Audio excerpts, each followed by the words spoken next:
I'm David Martin Davies, and I'm the host of The Source on Texas Public Radio here in San Antonio. And we're talking about the book, One Person, No Vote, with author Carol Anderson, how voter suppression is destroying our democracy. There's a lot to talk about. And she's also the author of the New York Times bestseller, White Rage. There's so much there. So along with Carol, we have a panel of distinguished women from the Links Incorporated, a professional organization for African American women. And we're going to hear from a number to gain more insight into the Links. But first, let's hear from Paula Miles. Paula Miles is the president of the San Antonio chapter of the Links Incorporated. Paula, it's great to have you here. Tell us a little bit more about the Links San Antonio. Thank you, David. Today has just been a great day for the Links and for our audience out there. So just share a few things about the Links Incorporated and the San Antonio chapter in particular. The San Antonio chapter of the Links was chartered on December the 10th, 1960, by 14 women who wanted to leverage their friendships and their connections to affect change within the African American community. Their focus then, as now, was on expanding opportunities and exposure for youth and adults in several key areas, including education, healthful living, and the arts. As the decades have passed, many of the same community challenges persist, and others have evolved.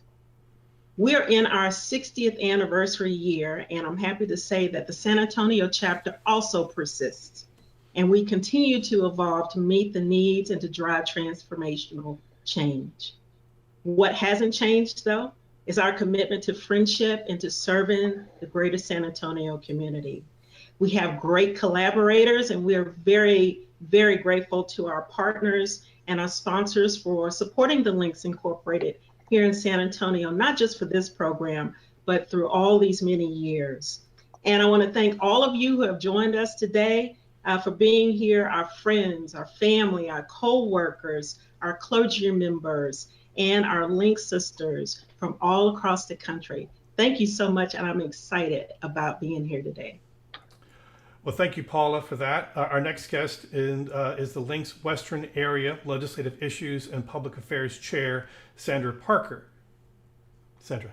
Thank you, David, and good afternoon. Again, my name is Sandra Parker. I am the Western Area Chair of our Legislative Issues and Public Affairs Committee, and I bring you greetings on behalf of Lorna Hankins, Western Area Director of the Links Incorporated, who could not be with us today.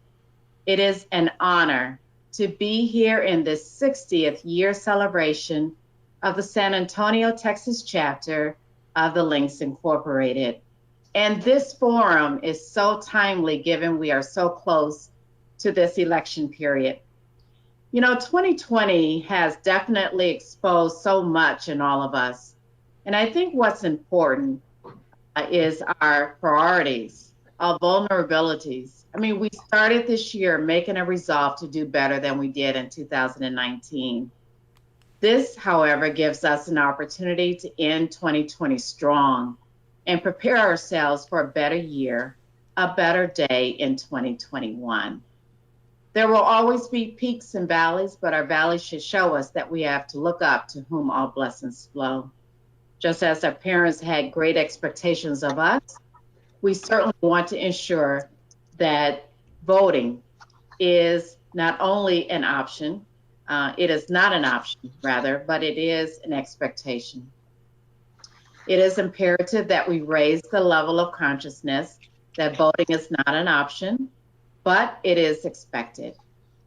So my charge to this audience this afternoon is that this is not a time to be passive, to stay at home, and to not ensure you not only register to vote, but you actually show up to vote, whether this is by absentee ballot, going to the polls during early voting, which starts here in Texas on October 13th, or showing up on election day.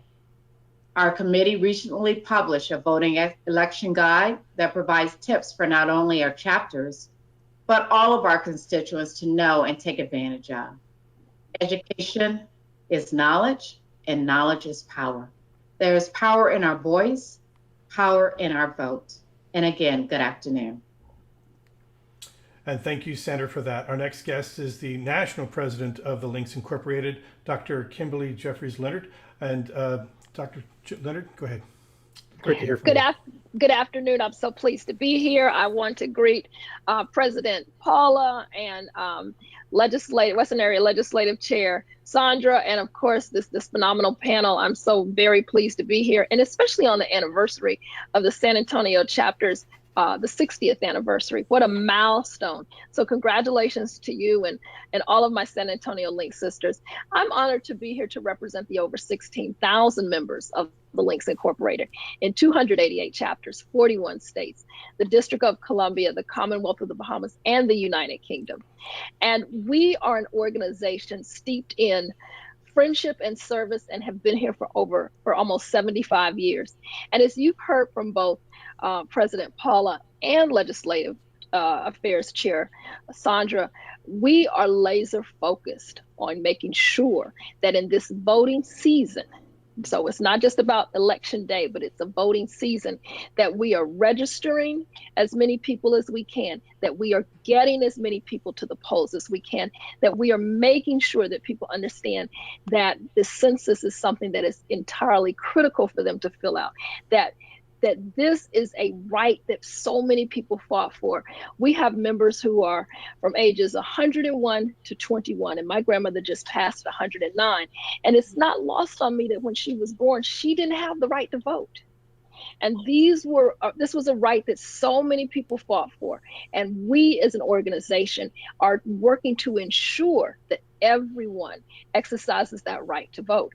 I'm so proud of the Western Area and what they're doing. I'm so proud of the San Antonio chapter for having this dialogue, for Dr. Carolyn for ensuring that we understand what's at stake right here, right now. Thank you so much, Dr. Jeffries Leonard. I appreciate that. Rosalind Anderson of the San Antonio chapter is here to say a few words about the chapter's voting initiative. Good afternoon. First, let me begin by saying I am honored to be with these illustrious women who are so dynamic on this panel. I am the San Antonio voting czar. And David, thank you for the introduction. The San Antonio chapter of the Links, you've heard a lot about the Links, but let me just share this with you. We are a service organization of extraordinary women who are committed to enriching, sustaining, and ensuring the culture and economic survival of our community. We are a nonpartisan organization who currently has a maniacal focus on getting out the vote. In fact, as Alicia Keys would say, these women are on fire, transforming our community through our voice, our votes, and our power. How? By participating and partnering with other groups, creating a cross-functional team with organizations such as the NAACP, When We All Vote, an organization led and promoted by First Lady Michelle Obama, San Antonio Black Lawyers Association, and the National Coalition of 100 Black Women, just to name a few. What are we doing? Participating in phone banks with the NAACP, National Coalition of 100 Black Women, and others. We're calling out to the community and asking if they're registered or need help to registering to vote. If so, we provide them with the URL link or a phone number or other resources that we have on hand. We also give them important dates for Texas voters. October 5th, deadline to register. October 13th through the 30th, early in-person voting. October 23rd, deadline to request for mail-in ballot application. But it's best to have your application in before Monday, October 12th, if you plan to vote by mail. And of course, November 5th, Election Day. As I mentioned, we're working with When We All Vote. Here, we're able to provide the community not only with a link, but a barcode to register. It's called Using Mobilization. And on October 10th, we're participating with the San Antonio Black Lawyers Association on a virtual candidates forum. To ensure we don't miss any opportunity in making the community aware of this voting season, we wear our voting mask. Take a look. Vote, vote, wherever, whenever. In summary, we are working to ensure our community are viable citizens of these United States of America that exercises their right and perform their civic duty to vote. Thank you, David and Texas Public Radio, for this opportunity. And thank you, panel, for allowing me to be a member of this team. And God bless America.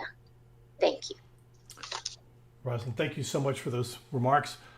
So we're going to be talking about the book, One Person, No Vote, in just a few minutes with Carol Anderson. But I want to ask this question first, and I want to open it up to the floor. I want to hear from all of y'all about this issue, because I think this situation really makes it central and crystallizes right here the role that African American women are playing in the United States in maintaining our democracy, and in so many ways.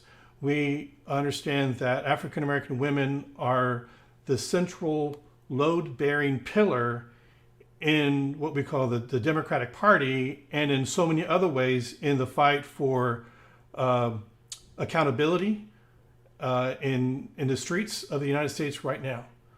Why do African American women have this incredible responsibility, and why have y'all taken it on in such a way? Let me start off by asking Dr. Jeffries Leonard about that, and I really want to hear from all of y'all about how do you feel about being that person right now in history? Well, as Black women, I think that everyone on this panel can attest to, we've always been the backbone of this community. And some of that has been almost by design. And I know Dr. Carol will talk about some of that when she talks about some of her historical, and she already did on your show prior. Because we are the ones that are here. And if you look at throughout slavery, we have had to be that matriarch, and we've had to be that group that leads through. We as an organization, and you can see we are divided into 4 areas. The Western area is one of our areas. And then, as I said, we're in chapters, and you can see the San Antonio chapter, from the national to the area to the chapter level. We take that role so very seriously. We know why we're here. We know what our purpose is. And our purpose is to ensure that communities are able to be transformed, supported, those who have voices that cannot speak, those who cannot use their voices to speak for themselves. And we know as an organization, that is our job. It is our job. We've done this for 74 years. The San Antonio chapter has done it for 60 years, and we take it very seriously. So we are galvanizing in whatever means necessary our 16,000 members. And right here in San Antonio with your voting czar, your San Antonio chapter, to ensure that everyone knows why this election is so critical. It's not about partisanism. It's about your rights, the rights of communities that historically are disenfranchised and disproportionately suffer. And when you see the policies that are being put in place, let's talk about the fact that we're in the middle of a pandemic. We're in the middle of a pandemic that is not going away. And the richest, most developed country in the world has numbers that rival the most underdeveloped countries in the world. And in the middle of all of that, with COVID-19, our healthcare rights are being threatened to be taken away. These are critical issues to our community. When you talk about the 16,000 women in the Links Incorporated, and we understand how this impacts the communities, doesn't matter what side of the aisle you sit on, or whether you sit on a side of the aisle at all. What we're saying is these are rights that we have to make sure are addressed. And we are moving everyone in our organization through, as Rosalind said, our partnerships, our independent work to get this information out, to ensure that members feel so critical. We're the heads of our households. We are the movers in our companies. We are the voice of our families, of our communities, of those who don't have a voice. And it's important for us to use that, because when people say this is a matter of life and death, it really is. And Paula Miles, San Antonio president of the Lynx, we know that there's a history in San Antonio of strong African American women who have fought for the rights here. So there's a lot of footsteps, strong women footsteps that you were following right now, and leaving your own, and in the process for the future generations in this struggle. I mean, so is that top of mind? Do you realize how I guess you do, how important all this work is, or else, because I know it takes a lot of time. So how do you do it? We can't hear you. You're muted. Can we hear you? Oh, wait. Paula?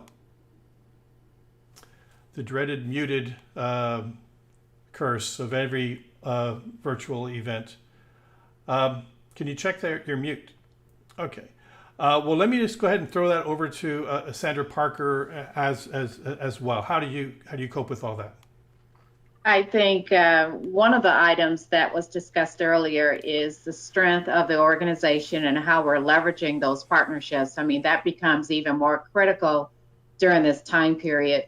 The outreach that we have and the stretch and the depth that we have of our membership really makes a difference in how we're able to mobilize and how we're able to influence people in our communities. And so all of these factors become very critical, especially as we're working in our respective areas, our respective neighborhoods.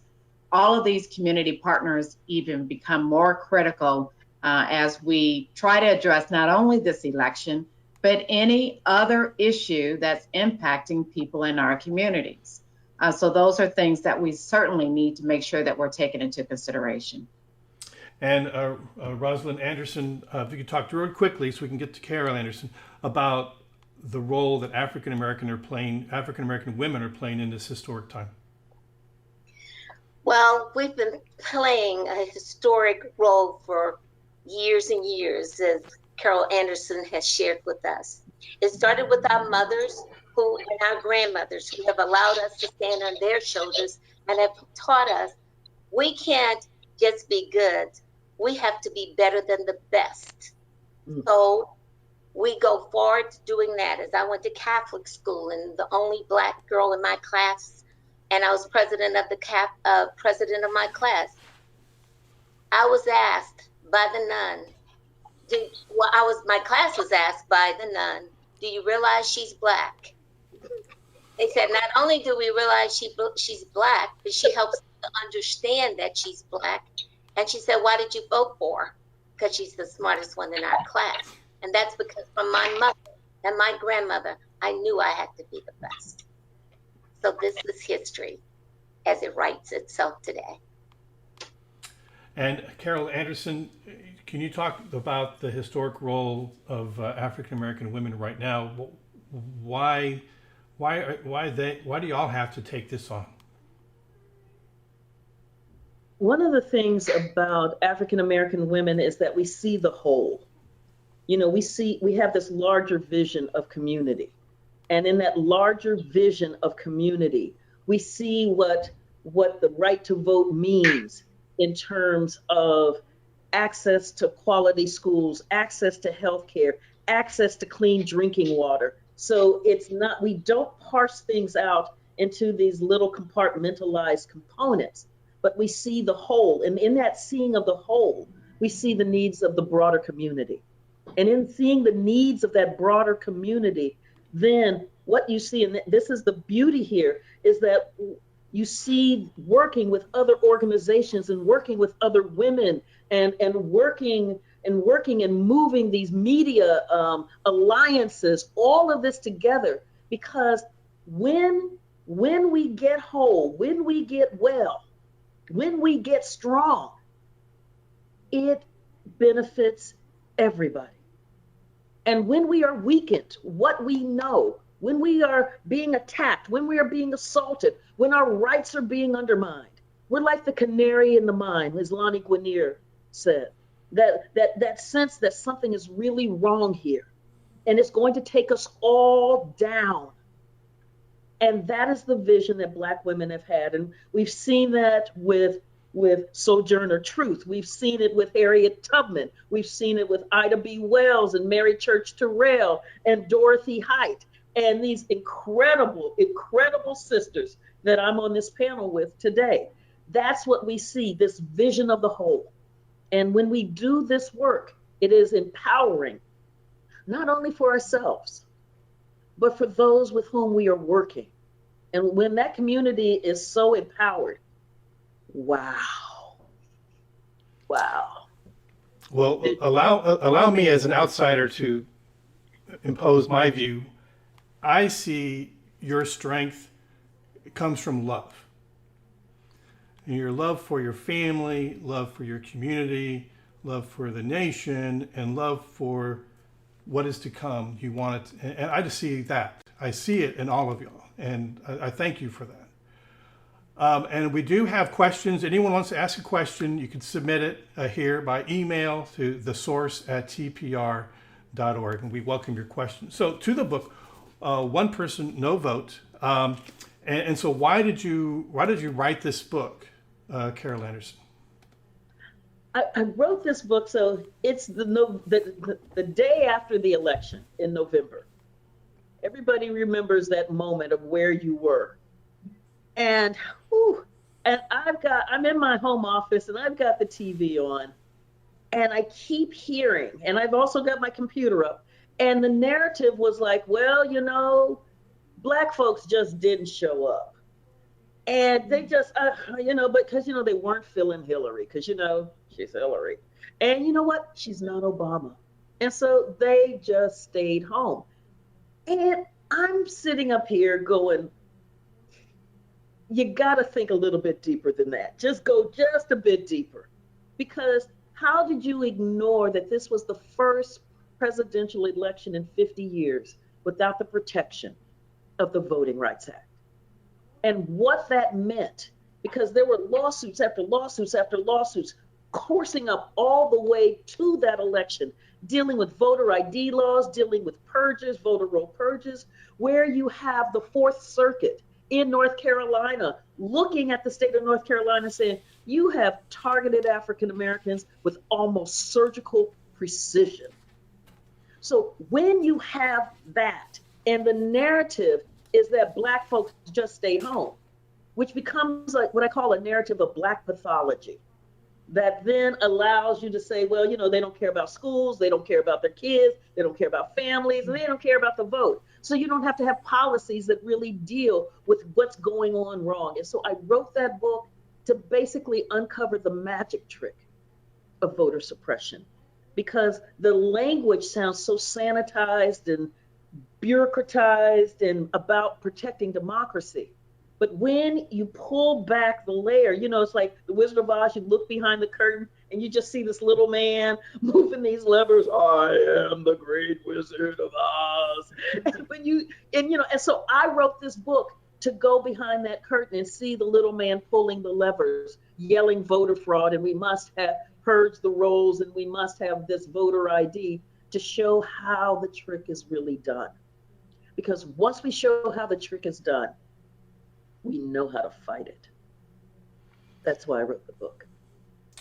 Right now in America, we're dealing with multiple tremendous issues. One of them having to deal with police oversight and the use of force.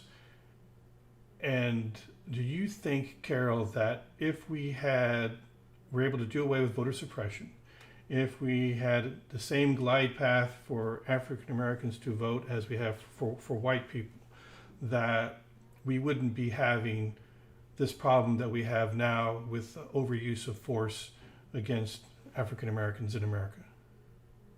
I think that becomes part of it. Part of it is the policies that we have to have in place.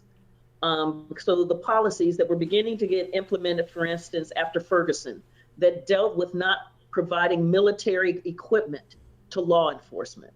Because you remember that image in Ferguson with them really decked out, and it's like, wait a minute, what's going on here? So when you have that policy, or the consent decrees that were negotiated with Obama's Department of Justice, with a series of police departments that had a history, demonstrated, proven history of violating the civil rights of American citizens. So those policies were beginning to put some of this in check because accountability has to be built into the system. What happened is that we lost all of that accountability. Under Jeff Sessions, then the ban on military equipment to police forces was gotten rid of, and we just started seeing all of this militarized equipment. And when you have then law enforcement thinking of themselves as soldiers, instead of thinking of themselves as public servants here to protect and serve, then it creates a very different dynamic with the community. And so I think that ending voter suppression means that we're going to get political leaders who are much more visionary and much more attuned to the broader needs of what real security and real safety really looks like. And I think that in that there has to be this discussion in terms of breaking apart. And I think as a nation, we're getting there. The horrors of George Floyd, of watching that man being basically tortured to death, began a national conversation that disrupted the narrative about the police are here to protect and serve, when you're seeing the casualness with which George Floyd was killed. Followed by Martin Gugino being pushed down in Buffalo, the 75-year-old white man whose head is cracked on the ground and blood coming out of his ear, and the police walk by and it's like, what? Or in that wall of moms in Portland, where one of the white women is shot in the head with a rubber bullet. And it's like, wait a minute. I mean, so this kind of cognitive dissonance that's happening right now between the narrative of what policing is and the reality of what it does. When you've got the political leadership that also understands that, we're going to be in a very different space. So, and ending voter suppression is key to that. Voter suppression, is that word accurate? I mean, should it be voter oppression, Carol? Woo! Oh, we getting ready to get up here and start rapping. Okay. It is oppression, it is suppression, and it's causing depression. So if we understand those components, David, you're good. If we understand those components, then because it is like, as you play Paul Weyrich saying, I don't want everybody to vote. In fact, our leverage goes up as the voting populace goes down. We also have to link that with the Southern strategy, which came out of the mid to late 1960s, when the Southern Democrats were absolutely appalled that you had Lyndon Johnson signing off on the Civil Rights Act that said that the federal government would honor and enforce the citizenship rights of African Americans. The Southern Democrats were like, wait a minute, I'm sorry, anti-civil rights, anti-Blackness is why we're here. So how can we possibly be in the party? And so this was the time for them to shrink. Instead, what happened was the Republican Party, seeing an opportunity to get congressional votes, representatives, by breaking open the solid Democratic South, said basically, come to mama. And when they did that, they wooed them in on an anti-civil rights plank. But as Lee Atwater said, and Lee Atwater was Reagan's political strategist, but he's taking this from Kevin Phillips. In 1954, you could say the N-word. N-word, N-word, N-word, and it didn't hurt you. But by 68, it does. It backfires. So you start getting really abstract. You start talking about taxes and states' rights and forced busing. It's like, and all of those things are so abstract. But the point is that Blacks get hurt worse than whites. So when you take those twin pillars of the framing of what we're looking at, blacks get hurt worse than whites, and I don't want everybody to vote. That happens via oppression.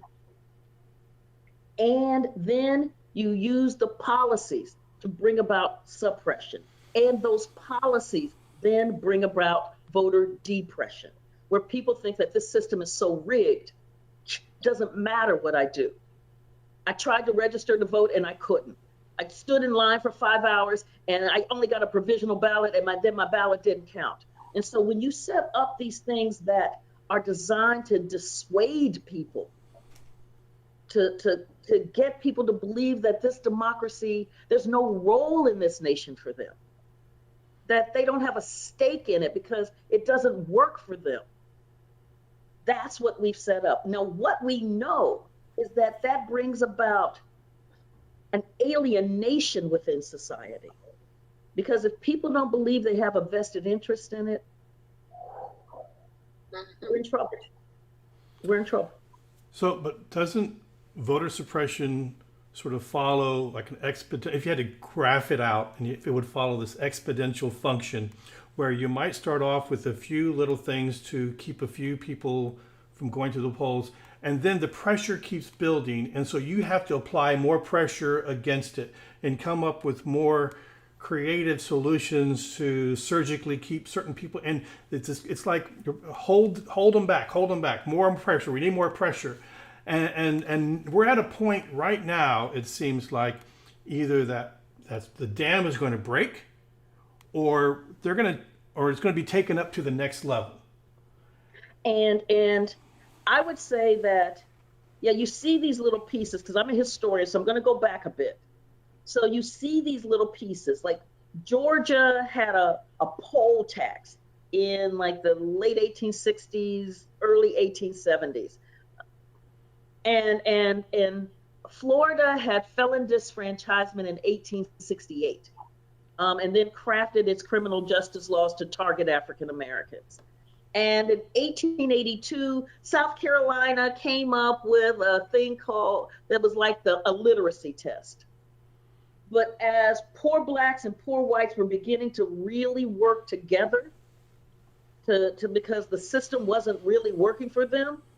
I mean, they're working from can't to can't and they still can't. They were like, something's got to change here. And Mississippi, the power in Mississippi looked up and said, we've got to stop this thing cold.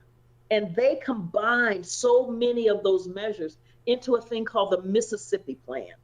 And it was so effective that in 1890, when it started, there were 190,000 African Americans registered to vote in Mississippi. 2 years later, 8,600. That's how effective this was. When we're looking at what's going on today, we got a full array of what I call Jim Crow 2.0.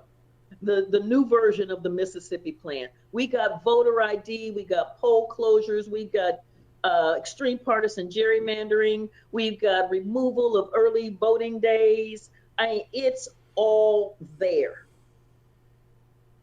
And in 2016, it struck folks like, what is this? Because there was so much of that narrative that this was still this wonderful functioning democracy where racism was really not real. And and so there's this kind of like, what? And so the folks who had been fighting against these voter suppression techniques after Shelby County v. Holder, people were like blowing them off like they were Cassandra from Greek mythology, like who's screaming, "Don't go in the house!" Folks just walking in the house. Don't do that. Oh, what are you talking about? And then after 2016, the realization that, something really horrific happened created a stronger sense of this mass mobilization, particularly with civil society and more people understanding. So where we are right now, we are at a tipping point. Absolutely. And this is why I also think we're not seeing, so you think about it, we're in the middle of a pandemic. This thing is lethal. Over 200,000 Americans dead in a matter of months. That is 4 Vietnams almost. And that was over 20 years. And the response would be, so if you're figuring out how do we protect the right to vote and also protect the safety of our folks, our people, then you're figuring out ways to honor the right to vote that keeps them safe. Instead, what we have are states trying to figure out, so like in Texas. Yeah, you know I was going there. In Texas, so the absentee ballot. So the absentee ballot says if you're over 65, you don't need an excuse. If you're under 65, you need an excuse. Well, folks were like, there's a pandemic and we're like code red, right? And the state was like, no, but that's not an excuse, and fought this in court to say that fear of contracting COVID-19 was not a valid excuse to request an absentee ballot. Now, what viable steward of the public trust would work to put American citizens before a coronavirus firing squad? Basically saying, you vote, you die. You vote, you die. That is so Jim Crow. That is so what happened to Black folks, like here in Georgia, who tried to vote and were killed because of it. You vote, you're gonna die. This is what we're seeing right now in this pandemic. And so we have these folks on top of us who are managing these elections, who are writing these laws in our legislatures, who don't believe in the right to vote and are willing to use any method, including what is frankly biological warfare, to stop people. And the people's response has been, son, you don't know my name. I will vote by mail. You don't know my name. I will stand in line for 5 hours. You don't know my name. I will crawl through broken glass. And that is seeing that. And so the response then has been when they realize that, oh my gosh, people are really going to vote by mail. So, Texas is going, okay, we think we got this. But the other states are like, well, we don't have that rule. What do we do?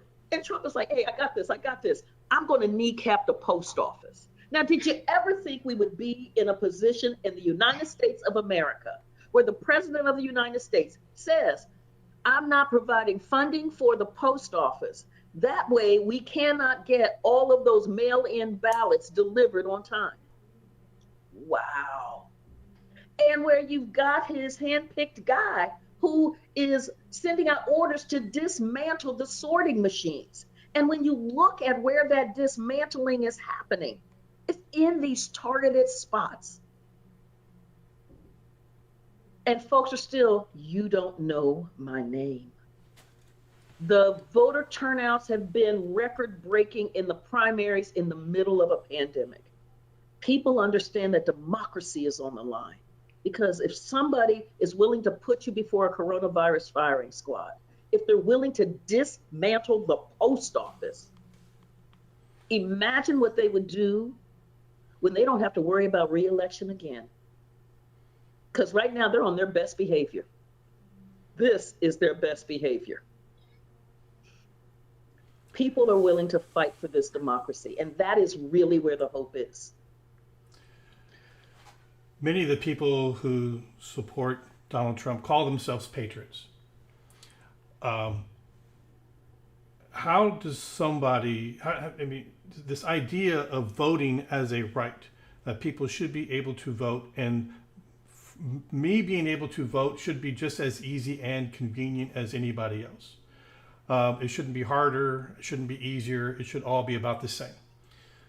And that my vote should count as much as anybody else's. And we know that's not true for African Americans in the United States because of the way, and for Latinos as well. But if voting and the right to vote is an American ideal, and if you call yourself a patriot, shouldn't you be fighting for the right to vote, equal access to vote, and not for this fiction that there's voter fraud? Because we know that it's a fiction and there's plenty to document that. So, but really what I want to get at in this question is making this a wider issue for everyone in the United States to care about. I am an American. I want everyone to be able to vote because I know ethically, morally, this is the right thing to do, but I think it creates a better nation. The reason why we have an inept COVID response is because we have a government that does not have to deal with the reality, and and the reason why we have unequal access to education, income gap, the reason why we don't have health care, the reason why we have violence in the streets of America from police against African Americans is because we don't have accountability, because the vote has been hacked. If we make this an issue that everyone cares about, can't we make a giant stride in trying to fix things in a way that most Americans already agree on? Carol? I absolutely agree. So, and one of the things that the way that I try to convey this is that right now, we have those in power who only want sopranos to be able to sing. Now imagine having a choir made up of only sopranos, and the only songs that are sung are the songs that sopranos can sing. Imagine what that sounds like after a few years. Now, when you have a more vibrant democracy, all of a sudden you've got the tenors and the baritones and the altos and the basses and the sopranos. And now the songs are richer, they're more vibrant, they're more varied. And the choir is now just amazing. So this isn't about trying to suppress somebody's vote. This is about saying that all American citizens have the right to vote. And the kind of democracy that we can have is one where the songbook is thick and it is rich and the tonal qualities are amazing. When we have only sopranos, we're messed up. And one of the things that I've tried to convey, for instance, in One Person, No Vote, but also in the book White Rage, is that what this narrowing does is it sounds like, okay, so they've targeted Black folk, and they have. But the response has been then, if you have a justice system that ignores the legal rights of African Americans, what kind of corrosiveness then courses through that system for the judges, for the prosecutors? What impact does that have on others who come before that system? When you don't adhere to the rule of law, that system begins to quake. It begins to not function as it should. And the same goes with our educational system. It goes with our employment systems. All of those systems are quaking because we have not abided by the basic fundamental premise. We hold these truths to be self-evident. We have a question. I'm sorry. We have a question from a viewer online. Question from Alan. Are you concerned about major turmoil or unrest in the days leading up to the election and thereafter? If you look at today's New York Times, of course, the big story is about Donald Trump's taxes, but hidden on one of the side columns is a story about election software provider being hacked by ransomware. And the concern is there could be a lot of hacking, cyber attacks, disruptions on election day. So, Carol? Yeah, and so what I foresee, there's several things. We can be concerned that this will happen. But what I really foresee is because we're seeing a massive disparity in the use of mail-in ballots. That the person who is currently in the White House will try to call the election on November 3rd before all the ballots are counted, because many states have a rule that you can't count mail-in ballots until election day. So that's very different when they're trying to get all of that, opening up those envelopes and getting all of those through and processed. It's going to take days to count. So calling the election, because on election day, when the majority of the votes are not in, and then because he's already started sowing the seeds that, the Democrats are going to try to steal this election with mail-in ballots. That the totals are going to flip. That, and you also see in terms of the kinds of violence, the applauding of the 17-year-old who crossed state lines with an AR-15 and gunned down 3 people, killing 2 of them, and creating a sense that this is a hero. He was part of some well-regulated militia to protect America, to protect our communities. So that kind of language of expect them to steal and you've got to protect our communities, it's going to get wild for a minute. We need to know that, but we also need to be really aware of what's at stake. And we cannot capitulate to the chaos that this regime is trying to throw us into, so that we just say, okay. We say, no, pack your stuff and get out.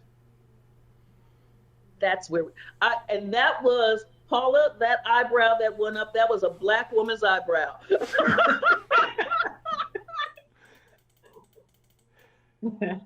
And Paula, what did you mean? What's on your mind when your eyebrow went up there? I'm just taken back to what Carol has said several times already. You don't know my name. You don't know what we will do. You don't know the lengths that we will go to protect communities, to raise the flag, to raise the warning bells. It's one of those things like you name it and you tame it. That's what this book has done. That's what conversations like this are able to do. You name it, you help lay it out, and then we can start working on taming it. And I don't think we've actually have named it. I don't think we have named it. I think the name I have for it is an anti-democracy agenda. Well, the name I think I'm going to name it is systemic racism that we've been dealing with for over 400 years. But if I may, I just want to go back to something you said, David, a while back. Dr. Carol is amazing, but President Paula and this forever will be her name, voting czar Rosalind. You talked about Black women in love. And love for their communities, love for their families, love for the things that are right. To have a 60th anniversary and to do this for your 60th anniversary, I just want to stop right here and commend President Paula and her team, because they could have done so many things to celebrate the 60 years of the San Antonio chapter being here. But what they did was they said, we're going to have this conversation. We're going to bring Dr. Carol Anderson up in here and talk about these issues that impact you, San Antonio, you people listening across the country, and understand what is at stake here. If that is not love of a Black woman for our people and our communities, our families, I don't know what is, because there's so many things they could have done to celebrate 60 years, but this is what they did. And the impact of this, the impact of the conversation about this book, the impact of what's happening to us will reverberate and hopefully make people who may not have heard before understand, or else they'll tell 2 people and they'll tell 2 people, and it will start to move across this country to understand that we really are at stake. So I just want to say again, thank you. And that what you said just really resonated. This is what love looks like. Absolutely. And Rosalind, if you want to join us, what is your observation? Where are we right now in this time? Well, let me just say this. First of all, thank you, Link Kim, for those wonderful comments. Thank you, David, for being an engaging person on this radio show. And Carol Anderson, you really have set us on fire. Alicia Keys, step back. And my president is a great leader. What I would like to say is to say thank you to the community for celebrating our 60th anniversary and participating in this education that has been second to none. I would ask them, as the community, who are viable citizens of these United States of America, not only to exercise your right and perform your civic duty, but pass it on. Pass it on. It takes a community, and we all know about the community. That's what I'd like to say, David. So as we close out, one last question for Carol Anderson about the book, One Person, No Vote, How Voter Suppression is Destroying Our Democracy. We have a significant portion of our population in complete denial that voter suppression is real, or if it is happening, it doesn't impact them, and that it doesn't really matter. You know, you document in the book, you lay it out. The notes in the back of the book are almost as long as the writing in the book. I mean, it's like, you don't think this is real? Look at all the notes we got back here. And so it's indisputable, irrefutable. It is the real deal. We got to penetrate and let everyone know in America that this is something that we all have to deal with. So how do we move out of our comfort zone into the areas of these other people that if you call yourself an American, if you call yourself a patriot, then you need to care about everyone's voting rights. And so part of what's been happening is people have been reading. I've had people who are sharing films dealing with voter suppression with their relatives who wear the lapel pins. You know, if you really believe in that pin that's on your lapel, then you care about American citizens' right to vote. And if you really care about American citizens' right to vote, well, we've got to stop this voter fraud. And so to be able to just lay it out factually and direct them to the sources so that they can engage in the critical thinking that citizenry actually requires. And that is, you know, and that's going to be, it's not easy. We all know it's not easy. But I think even more than those who are wearing the lapel pins are those who have been disaffected and have seen that and believe that this thing just doesn't work. That's where the real heavy lifting is to say, no, you have a stake in this nation. You have a stake in this democracy. Your vote is your power. It is a key element of your power. You don't cede your power. You, in fact, express that power. And to begin to work with those who have been disaffected, I think is the key element, because voter suppression really just rose to the fore after Obama's election, because what he did is he brought, through an amazing ground game, millions upon millions of new voters to the polls, people who had never voted before. And they were overwhelmingly African American, Hispanic, Asian American, young, and poor. That would become the hit list for voter suppression. The groups that had been disaffected, boom, let's knock them out so they won't want to come back again. That's where I think the bulk of this work has to happen. So we've had a great discussion, and I hope everyone is encouraged to go out and vote this year. Remember, early voting starts in Texas, hopefully on October 13th, and depending on this lawsuit that the Republicans have filed to try to stop early voting in Texas, early voting. And so Paula, before we go, I'd like to see if you want to remind how they can partner with the San Antonio chapter of Links and encourage voter participation for this election cycle. Can you talk us more about that? Well, I think Rosalind has said everything about what we're doing, but if you want to find out more about the San Antonio Links and how to partner with us in this program and going forward, please visit us at sanantoniolinks.org and keep in touch with us that way. I think the last thing I'd like to say, David, is that we are those everyday Americans. We are members of that civil society, and we are going to fight back as a group of people here. Get out, get educated, go vote. Yes. All right, that brings us to a close. Thank all of y'all. It's been a great experience for me. And I'm David Martin Davies from Texas Public Radio. Have a great rest of your day. Thank you, everybody. This has been great.